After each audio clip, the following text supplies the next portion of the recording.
Bolha social. Descubra a importância de um bom diálogo. Vem comigo. Por que falar de algo tão comum e tão óbvio? Porque aparentemente nós estamos perdendo a capacidade de debater, a capacidade do embate, de um debate livre de ideias, de troca de informação. E, gente, nós estamos na era da plena informação. A informação, ela é um fluxo de dados que está livre para qualquer pessoa em qualquer lugar.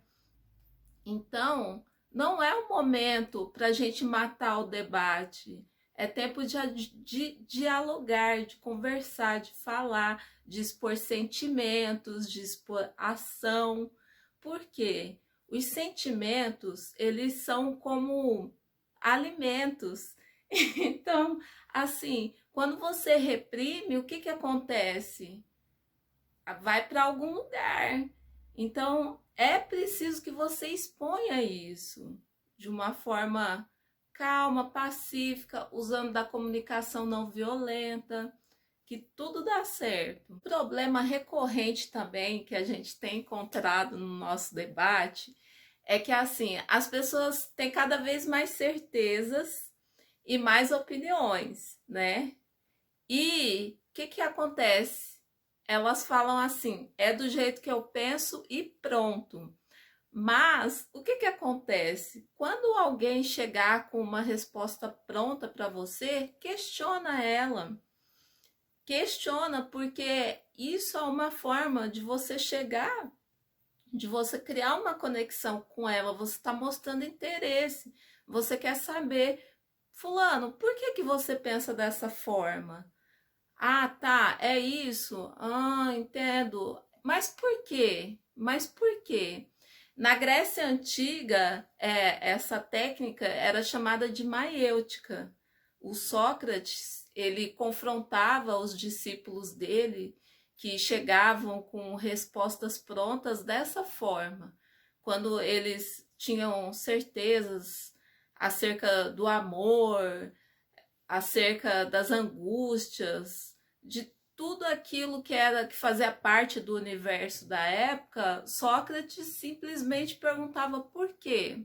Mas por quê? Mas por quê? E dessa forma você vai criando a conexão e vai fazendo a pessoa também pensar, raciocinar.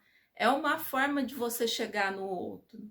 E sempre de uma forma assim não violenta, de uma forma assim que não inferiorize o outro, de uma forma que você mostre para o outro que você realmente está interessado naquilo que você está conversando com ele. Então, entrando um pouquinho nessa questão dos sentimentos, deles serem como alimentos, eles precisam ser digeridos. Então, o que que acontece? No momento que você tem algo e você guarda para si, não expõe, não encontra uma forma de explanar isso, de conversar com alguém, de se abrir, o que que acontece? Uma, como se fosse uma indigestão. O sentimento ele vai para a inconsciência. E a partir do momento que você não entende, que você não põe luz nele, naquilo que está acontecendo com você, aquilo vai virando uma bola de neve, porque somatiza. Você está entendendo o que eu estou falando? É mais ou menos isso que acontece. Então, é importante falar. Mas como falar? É nesse ponto que eu quero chegar. É que ninguém é detentor da verdade irrestrita, absoluta, irrefutável. A verdade, ela é uma construção. Aliás, essa época que nós vivemos da pós-modernidade, que o Bauman até nomeou de modernidade líquida, é a época da pós-verdade. Nós não temos mais verdades absolutas, as nossas superestruturas estão dissolvendo. Vê-se aí o tanto que a igreja tem sido desconstruída ao longo do século XX e do século XXI.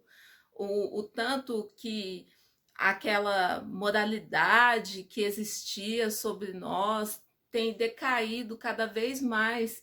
Por quê? Porque nós vivemos um fluxo, né? A nossa era é a era da conexão, a era do fluxo de informação. Tudo acontece muito rápido, inclusive os nossos diálogos. E aí o que que ocorre? A gente agora vive na era do algoritmo. Nós somos algoritmos. E tudo que está aqui, inclusive nessa caixinha tal que a gente está gravando, é, o, e tanto o YouTube, quanto o Facebook, quanto o Twitter, eles catalogam a gente, perfil psicológico, gostos pessoais, preferências de consumo. Isso, gente, isso é extremamente perigoso. Por quê? Porque você começa a falar só com quem pensa como você. Se a pessoa não pensa como você não segue, não conhece, não quer saber. Só que uma hora essas bolhas elas se encontram. E aí que está o risco. Porque a gente não vive só na rede social, a gente vive no dia a dia, a gente vive no trabalho, a gente vive com os nossos filhos, com os nossos pais, com os nossos tios. Tanto é que teve aí essas últimas eleições, não só no Brasil, mas no mundo inteiro, e tem mostrado a influência das redes sociais nesse nosso contexto, como as redes sociais têm influenciado as democracias mundo afora. Então, não vamos perder a capacidade de diálogo, de dialogar com quem pensa diferente da gente. Isso é extremamente importante. A gente não pode perder essa capacidade de conversar com quem pensa diferente de nós, porque é só a partir do debate que a gente consegue construir uma sociedade diferente de tudo disso que a gente está vivendo. Agora, saindo do plano amplo e voltando para o nosso âmbito, por que é tão importante o diálogo? Porque é a partir do diálogo que você vai saber como pensa quem está próximo de você. Então, não é fazendo ilação, não é tirando conclusão, não é pensando, fulano tá estranho, tá bravo. Não. Quando você vê a pessoa, um exemplo trivial e simples, quem é casado, a esposa acabou de chegar em casa, a cara brava, nervosa, ou o marido, no caso, né? Você não vai chegar e vai perguntar: ô fulano, o que aconteceu que você tá bravo? Não. Amor, como é que foi o seu dia hoje? É assim que a gente trabalha a comunicação não violenta. Até a forma como a gente vai falar, como a gente vai se impor para o outro, conversar, chegar, a gente tem que saber. Porque se você não fizer dessa forma, você vai criando uma aura de negatividade, tanto entre você quanto com a outra pessoa, porque ela já vai te enxergando assim com defesas. Então, não é por meio de ilações que você vai saber como que a pessoa está pensando, porque ninguém é adivinho. Você tem que verbalizar. Você viu que a pessoa que você convive está estranha? Converse com ela. Saiba chegar de uma forma não violenta, não negativa.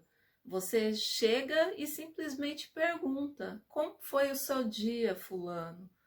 Você está se sentindo bem? Você quer conversar? Se você precisar, eu estou aqui. É assim que a gente conversa. Não é rodeando, tirando conclusão, pensando que tá de certa forma e não vou conversar, porque não é assim.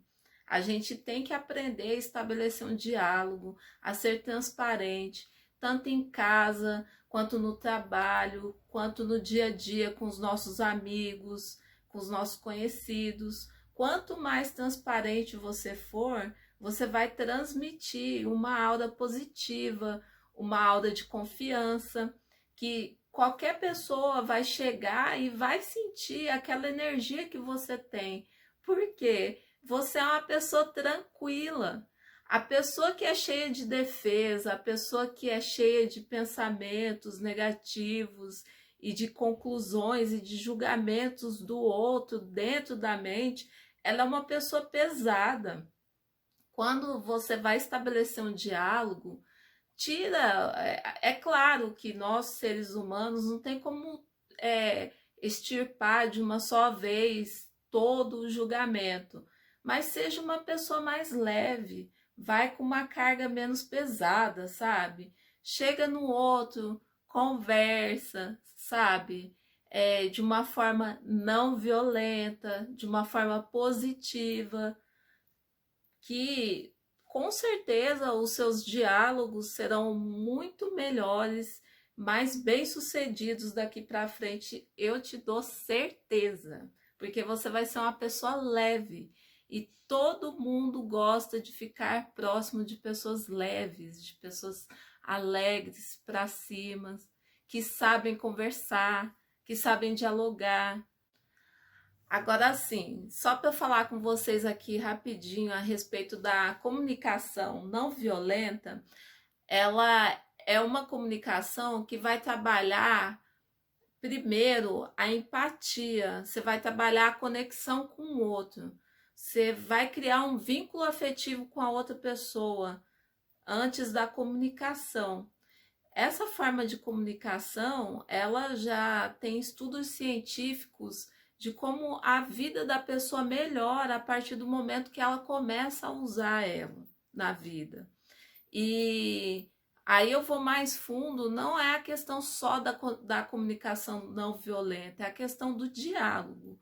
O diálogo, a transparência, verbalizar os sentimentos, principalmente para pessoas que você tenha confiança, né, em se tratando de sentimentos, você vai conversar com quem você já tem um vínculo afetivo, um vínculo de confiança. Seja psicólogo, seja parente, seja melhor amigo, enfim, cada pessoa vai encontrar ali uma forma de extravasar isso. Mas se for para falar de sentimento, é necessário primeiro você ter confiança para conversar com o outro.